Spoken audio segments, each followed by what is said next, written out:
আসসালামু আলাইকুম সুপ্রিয় শিক্ষার্থী বন্ধুরা, আশা করি তোমরা ভালো আছো। বরাবরের মতো অনলাইন ক্লাসে যুক্ত হয়েছি আমি মোহাম্মদ মাফিউল ইসলাম ফয়সাল, প্রভাষক রসায়ন, বাসাইল আমদাদ হামিদা ডিগ্রি কলেজ। তো আজকে তোমাদের সাথে আলোচনা করব দ্রাব্যতা, দ্রাব্যতার গুণফল এবং আয়নিক গুণফল সম্পর্কিত গাণিতিক সমস্যা নিয়ে। ইতিপূর্বে তোমাদেরকে দ্রাব্যতা এবং দ্রাব্যতার গুণফল সম্পর্কিত কয়েকটি বিষয় বুঝিয়েছিলাম। তো আশা করি সেই ক্লাসের আলোকে আজকের ক্লাসেও তোমরা যথেষ্ট উপকৃত হবে বলে আমি আশাবাদী। তো আমরা প্রথমেই যে বিষয়টি বুঝাবো যে দ্রাব্যতার গুণফল এবং আয়নিক গুণফলের মধ্যে কিছু সম্পর্ক রয়েছে, সেই সম্পর্কটা জানানোর চেষ্টা করব। প্রথম কথা হচ্ছে, আমরা তিনটি শর্ত পড়েছিলাম। যে এক নম্বর শর্ত হচ্ছে, যদি কোনো যৌগের দ্রাব্যতার গুণফল এবং আয়নিক গুণফল পরস্পর সমান হয় তাহলে সেই মিশ্রণটি হবে সম্পৃক্ত এবং সেখানে কোনো অদক্ষেপ পড়বে না। দ্বিতীয় শর্ত পড়িয়েছিলাম যে যদি দ্রাব্যতার গুণফল আয়নিক গুণফলের চেয়ে বেশি হয় তাহলে সেক্ষেত্রেও মিশ্রণে কোনো অদক্ষেপ পড়বে না এবং এই মিশ্রণটি হবে অসম্পৃক্ত। এবং তিন নম্বর শর্তে বলেছিলাম যে যদি কোনো যৌগের আয়নিক গুণফল দ্রাব্যতার গুণফলের চেয়ে বেশি হয় তাহলে সেক্ষেত্রে অদক্ষেপ পড়বে এবং মিশ্রণটি হবে অতিপৃক্ত। তো আমরা শর্ত তিনটি জানার আবারও চেষ্টা করি। তাহলে প্রথম শর্ত হচ্ছে কি, যে আমরা বলছিলাম যে দ্রাব্যতার গুণফল কেএসপি এবং যদি আয়নিক গুণফল কেআইপি সমান হয়, কি হবে? সমান হবে। যদি সমান হয় তবে কি হবে? মিশ্রণে অদক্ষেপ পড়বে না, মিশ্রণে অদক্ষেপ পড়বে না এবং মিশ্রণটি সম্পৃক্ত। এই বিষয়টা তোমরা ইতিপূর্বে পড়েছো। দুই নম্বর শর্ত ছিল হচ্ছে যে দ্রাব্যতার গুণফল কেএসপি এর মান যদি কেআইপি অর্থাৎ আয়নিক গুণফলের চেয়ে বেশি হয় তবে মিশ্রণে অদক্ষেপ পড়বে না এবং মিশ্রণটি অসম্পৃক্ত। তিন নম্বর শর্তের মধ্যে আমরা বলেছিলাম যে কে আইপি অর্থাৎ আয়নিক গুণফল যদি দ্রাব্যতার গুণফল কেএসপির চেয়ে বেশি হয় তবে মিশ্রণে অদক্ষেপ পড়বে এবং মিশ্রণটি অতিপৃক্ত। তো আমরা এই তিনটি শর্ত পড়েছিলাম। এই তিনটি শর্তের আলোকে আমরা গাণিতিক সমস্যাগুলো অধিকাংশ প্রশ্নের মধ্যেই থাকে ঘ নম্বরের ক্ষেত্রে মিশ্রণে অদক্ষেপ পড়বে কি পড়বে না। যদি আমরা দেখি যে এই কেআইপির মান কেএসপির মানের চেয়ে বেশি হয় তাহলে হচ্ছে অদক্ষেপ পড়বে এবং মিশ্রণটি কি হবে? অতিপৃক্ত হবে। আর যদি কেএসপির মান যদি কেআইপির থেকে বড় হয় তাহলে মিশ্রণে অদক্ষেপ পড়বে না এবং মিশ্রণটি হচ্ছে কি? অতিপৃক্ত। তো আমরা এই তিনটি শর্তের আলোকে একটি প্রশ্ন সমাধান করার চেষ্টা করব। দ্বিতীয় পাত্রের মধ্যে দেখতেছি যে সেখানেও একটি আয়তন দেওয়া আছে এবং তার একটি ঘনমাত্রা দেওয়া আছে এবং যৌগটি হচ্ছে BOH। এরপর আমরা দেখতে পাচ্ছি যে কেএসপি MOH3 অর্থাৎ MOH3 এর কেএসপি মানে দ্রাব্যতার গুণফল দেওয়া আছে কত? 3.75 ইন্টু 10 ইনভার্স 6। তো আমরা এই প্রশ্নের মধ্যে দেখতে পাচ্ছি যে প্রথম যে প্রশ্নটি করা হয়েছে সেটি হচ্ছে MOH3 এর দ্রাব্যতা নির্ণয় করা। অর্থাৎ এই যে দ্রাব্যতাটা দেওয়া আছে, দ্রাব্যতার গুণফল দেওয়া আছে, সেই দ্রাব্যতার গুণফল থেকে আমরা কি করব? MOH3 এর দ্রাব্যতা নির্ণয় করব অর্থাৎ এস এর মান নির্ণয় করব। ঠিক দেখো 2 নম্বর প্রশ্নে রয়েছে পাত্র 1 এবং পাত্র 2 এর দ্রবণদ্বয় মিশ্রিত করলে অদক্ষেপ পড়বে কি?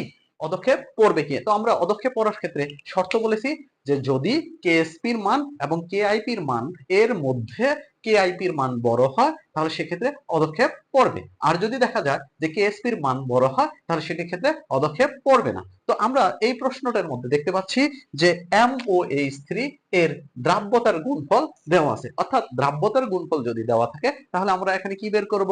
আয়নিক গুণফল বের করব অর্থাৎ কেআইপি এর মান বের করব। যদি কেআইপি এর মান বড় হয় তাহলে বলবো আমরা অদক্ষেপ পড়বে, আর যদি না হয় বলবো পদক্ষেপ পড়বে না। তো আমরা এই প্রশ্নটি সমাধান করার জন্য আমরা প্রথম প্রশ্নটি সমাধান করতেছি। তো প্রথম প্রশ্ন সমাধান করার ক্ষেত্রে আমরা দ্রাব্যতা নির্ণয় করব। তো আমরা দেখতেছি যে MOH3 দেওয়া আছে। কি দেওয়া আছে? দেওয়া আছে MOH3 এর দ্রাব্যতার গুণফল KSP সমান 3.75 ইন্টু 10 ইনভার্স 6। আমরা দেখছি যে দ্রাব্যতার গুণফল আছে। তো আমরা কি করব, যে ধরি MOH3 এর দ্রাব্যতা সমান S মোল পার লিটার। আমরা অর্থাৎ মোল পার লিটার ধরবো। এবার আমরা কি করব, MOH3 যৌগটাকে কি করব, বিয়োজিত করব। বিয়োজিত করলে কি পাবো, M3 প্লাস প্লাস কি 3OH মাইনাস, অর্থাৎ OH আয়ন আছে তিনটা, এজন্য 3OH। আর OH OH মাইনাসটাকে যদি 3 দিয়ে গুণ করি তাহলে -3, তাহলে এটা অবশ্যই কি হবে, +3। তো আমরা এই যৌগের দ্রাব্যতা ধরেছি S, তাহলে এর দ্রাব্যতাটাও কি হবে S। এর দ্রাব্যতা কত হবে, 3S। তো আমরা এই যৌগের যদি KSP এর মান বের করি, তাহলে সুতরাং আমরা কি করব, KSP সমান কি হবে, S ইন্টু 3S, অর্থাৎ S ইন্টু 3S।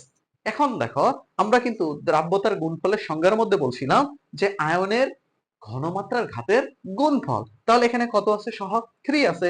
যদি 3 থাকে তাহলে পাওয়ার দিতে হবে কত, 3। যদি 2 থাকতো তাহলে পাওয়ার দিতাম 2। তার মানে এখন আমরা এটা ক্যালকুলেশন করলে পাবো 27s⁴। তার মানে আমরা বলতেছি কেএসপি এর মান দেওয়া আছে, তার মানে এখানে কি 3.75 ইনটু 10 ইনভার্স 6 সমান 27s⁴। তো আমরা দেখো s⁴ সমান লিখতে পারি 3.75 ইনটু 10 ইনভার্স 6 ডিভাইডেড বাই 27।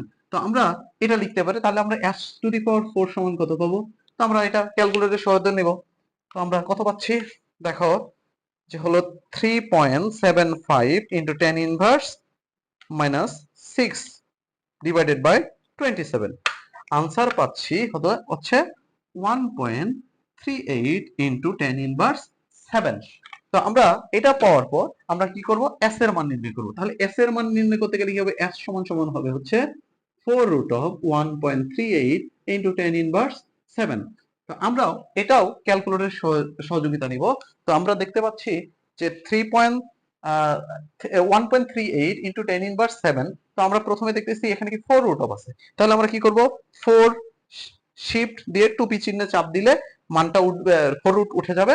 এরপর হচ্ছে আমরা কি করব, আনসারটা দিব। আনসারটা দিলে পরে আমরা এখান থেকে মান পাচ্ছি কত, 1.93 ইনটু 10 ইনভার্স 2। 1.93 ইনটু 10 ইনভার্স 2 এত কি হবে, একক কি হবে, মোল পার লিটার। তার মানে আমরা এখানে MOH3 এর দ্রাব্যতা নির্ণয় করে ফেললাম। তো আমরা এবার আসি দ্বিতীয় প্রশ্নে। 2 নং প্রশ্ন যেটি দেখেছি সেটি হচ্ছে যে পাত্র 1 এবং পাত্র 2 মিশ্রণের ফলে অদক্ষেপ সৃষ্টি হবে কিনা। তো অদক্ষেপ সৃষ্টি হওয়ার ক্ষেত্রে আমরা শর্ত বলেছিলাম, যদি দ্রাব্যতার গুণফল এর চেয়ে আয়নিক গুণফলের মান বেশি হয় তাহলে সেক্ষেত্রে কি হবে, অদক্ষেপ পড়বে। তো এখানে আমরা দেখতে পাচ্ছি প্রশ্নের মধ্যে হচ্ছে দ্রাব্যতার গুণফলের দেওয়া আছে। দ্রাব্যতার গুণফল কি কি প্রশ্নের মধ্যে দেওয়া আছে, এবং দ্রাব্যতার গুণফল কেএসপি এর মান দেওয়া আছে 3.75 ইনটু 10 ইনভার্স 6। তো আমরা এই প্রশ্নের মধ্যে দ্রাব্যতার গুণফল বের করব না, শুধুমাত্র কি বের করব, আয়নিক গুণফল বের করব। তো আয়নিক গুণফল বের করতে হলে আমাকে পাত্র দুটি কি করতে হবে, আগে মিশ্রণটা দেখাতে হবে। তাহলে হচ্ছে কি লিখব, যে পাত্র 1 ও পাত্র 2 এর দ্রবণ দ্বয় মিশ্রিত করলে সংঘটিত বিক্রিয়া। সংঘটিত বিক্রিয়াটা কি হচ্ছে, যে আমরা দেখতে পাচ্ছি এ পাত্রের মধ্যে কি আছে, MX3, বি পাত্রের মধ্যে আছে কি BOH। তো যৌগদ্বয় যদি আমরা মিশ্রিত করি তাহলে এই মিশ্রণের মাধ্যমে সংঘটিত বিক্রিয়া কি উৎপন্ন করবে, MOH3। তার মানে MOH3 উৎপন্ন করবে এবং তার সাথে কি উৎপন্ন করবে, BX। তো যৌগগুলোর মধ্যে আমার কি নাই, বিক্রিয়ার মধ্যে সমতা করা নাই। তো আমরা সমতা করে নিব, সেখান থেকে দেখি 3, এখানেও কি হয়ে যাইতেছে 3। তো আমরা বিক্রিয়াটি সমতা করলাম, এবং সমতা করার ক্ষেত্রে বুঝতেছি যে আমরা এর অদক্ষেপ পড়ার কথা কিনা, কারণ এটার কি দেওয়া আছে, কেএসপি এর মান দেওয়া আছে। তো আমরা এই যৌগটির মধ্যে দেখতে পাচ্ছি M যে আয়নটা আছে সেটা কোন পাত্র থেকে এসেছে, এ পাত্র থেকে এসেছে। আর OH আয়নটি কোন পাত্র থেকে এসেছে, বি পাত্র থেকে এসেছে। তার মানে এ পাত্র থেকে একটি আয়ন, বি পাত্র থেকে আরেকটি আয়ন। তো এই দ্রবণদ্বয় যখন আমরা কি করেছিলাম, মিশ্রিত করেছিলাম, তখন এই মিশ্রণের মাধ্যমে এ পাত্রের দ্রবণ এবং বি পাত্রের দ্রবণের ঘনমাত্রার পরিবর্তন ঘটবে। তো আমরা পরিবর্তিত ঘনমাত্রা বের করবো, কারণ হচ্ছে উভয়ের মিশ্রণের ফলে আয়তন কি হয়ে গেছে, বেড়ে গেছে। তো আয়তন বেড়ে যাওয়ার জন্য আমরা এ পাত্র থেকে আমরা M3+ আয়নের ঘনমাত্রা বের করব, আর বি পাত্রের দ্রবণের কি বের করব, OH আয়নের ঘনমাত্রা বের করব। তাহলে আমরা কি বের করব, পাত্র 1 হতে M3+ আয়নের ঘনমাত্রা। আমরা এক্ষেত্রে সূত্র লিখব কি, যে SA সমান সমান V1S1 ডিভাইডেড বাই V। তো আমরা এখানে কোনটা V1, দেখো এ পাত্রের দ্রবণের কি দেওয়া আছে, একটি আয়তন দেওয়া আছে, সেটি হচ্ছে কি V1, এর মান কত, 20 ml দেওয়া আছে, এবং এ পাত্রের দ্রবণে কি দেওয়া আছে, ঘনমাত্রা দেওয়া আছে। ঘনমাত্রাটা কি, S1। তাহলে S1 এর মান কত, 1.25 × 10⁻³ এত মোলার। আমরা মোট ভি, এই মোট ভি হচ্ছে এই যে এ পাত্রের দ্রবণ আছে এর আয়তন এবং বি পাত্রের দ্রবণের আয়তনের যোগফল। তাহলে আমরা ভি সমান সমান লিখবো V1 + V2। তাহলে আমরা কত পাচ্ছি, 20 + 100, তাহলে হচ্ছে কত, 120 ml। আমরা কি বের করতেছি, S এর মান বের করতেছি। তাহলে আমরা এখানে মান বসিয়ে দেই, যে কত আছে, 20 × 1.25 × 10⁻³ ডিভাইডেড বাই কত হচ্ছে, 120। তো আমরা সেটা ক্যালকুলেটরের সাহায্যে আমরা কি করব, ক্যালকুলেশন করব। তাহলে কত আসে দেখো, যে 20 × 1.25 × 10⁻³ ডিভাইডেড বাই 120। এখানে आंसर পাবো আমরা হচ্ছে কত, 2.08 × 10⁻⁴ এত কি হবে, মোলার হবে। তাহলে আমরা এ পাত্রের দ্রবণ প্রথম পাত্রের দ্রবণের সাথে দ্বিতীয় পাত্রের দ্রবণ মিশ্রিত করার ফলে M3+ আয়নের ঘনমাত্রা পাইলাম 2.08 × 10⁻⁴ মোলার। তো অনুরূপভাবে আমরা কি করব, দ্বিতীয় পাত্র থেকে বের করব। তো আমরা দ্বিতীয় পাত্র থেকে কোন আয়ন বের করব, OH আয়ন বের করব। কোনটা বের করব, OH আয়ন। তাহলে কি লিখব, পাত্র 2 হতে OH আয়নের ঘনমাত্রা। তাহলে এক্ষেত্রে কি লিখবো, SB। SB সমান সমান লিখবো V2S2 ডিভাইডেড বাই V। আমরা এখানেও দেখতে পাচ্ছি যে এখানে কি দেওয়া আছে, V2 এর মান দেওয়া আছে। তাহলে V2 এর মান কত, 100 ml, এবং সেক্ষেত্রে দেখতেছি S2 এর মান 2.15 × 10⁻² মোলার, এবং আমরা এখানে V এর মান আগেই বের করছি কত, 120। তাহলে 120 ml। আমরা এখানে কি করব, SB সমান সমান বের করব। তাহলে আমরা কি পাইতেছি, SB সমান সমান 100 × 2.15 × 10⁻² ডিভাইডেড বাই 120। তাহলে সুতরাং SB এর মান কত আসে, দেখো 100 × 2.15 × 10⁻² কত আছে, -2 ডিভাইডেড বাই 120। এর आंसर আসে 1.79 × 10⁻² এত মোলার।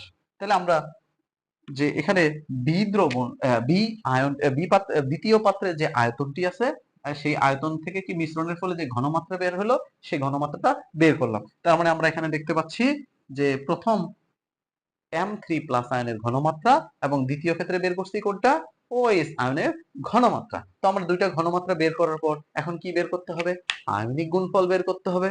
তাহলে আমরা আয়নিক গুণফল বের করব, কারণ এখানে কিসের মান দেওয়া আছে, এখানে KSP এর মান দেওয়া আছে, অর্থাৎ দ্রাব্যতার গুণফল দেওয়া আছে। আমাদেরকে বের করতে হবে কি, আয়নিক গুণফল, এবং সেক্ষেত্রে দেখব এই দ্রাব্যতার গুণফলের চেয়ে যদি আয়নিক গুণফলের মান বেশি হয় তাহলে পদক্ষেপ পড়বে, আর যদি কম হয় তাহলে পদক্ষেপ পড়বে না।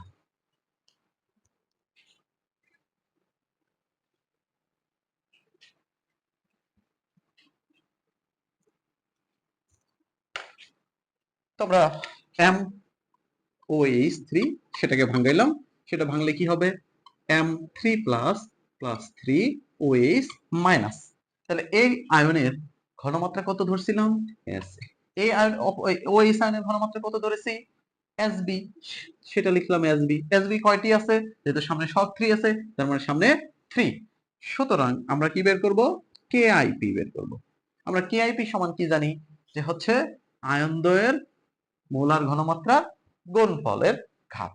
তাহলে এসএ ইনটু এসবি এর সাথে কি হবে? সেটা পাওয়ার হিসেবে যাবে। অনেক সময় চিন্তা করবো যে আমরা দ্রাব্যতার গুণফল যখন বের করলাম তখন এখানে 3 দিছি।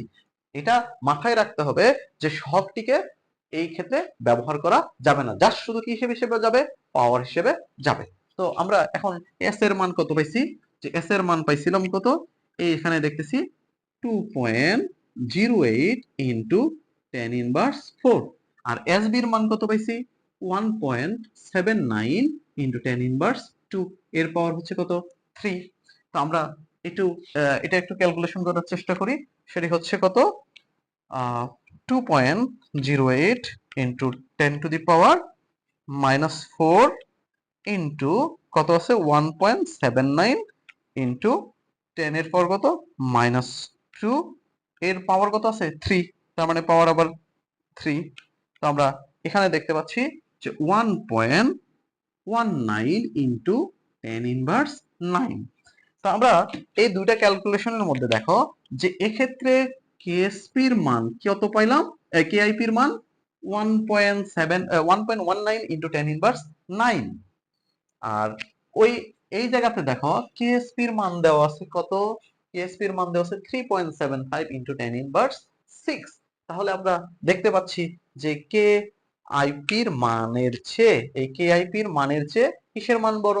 কেএসপির মান বড়। তাহলে কে আইপির মানের চেয়ে যদি কেএসপির মান বড় হয় তাহলে এই মিশ্রণে কি হবে না? পদক্ষেপ পড়বে না। এবং পদক্ষেপ না পড়লে কি হবে? অসম্পৃক্ত।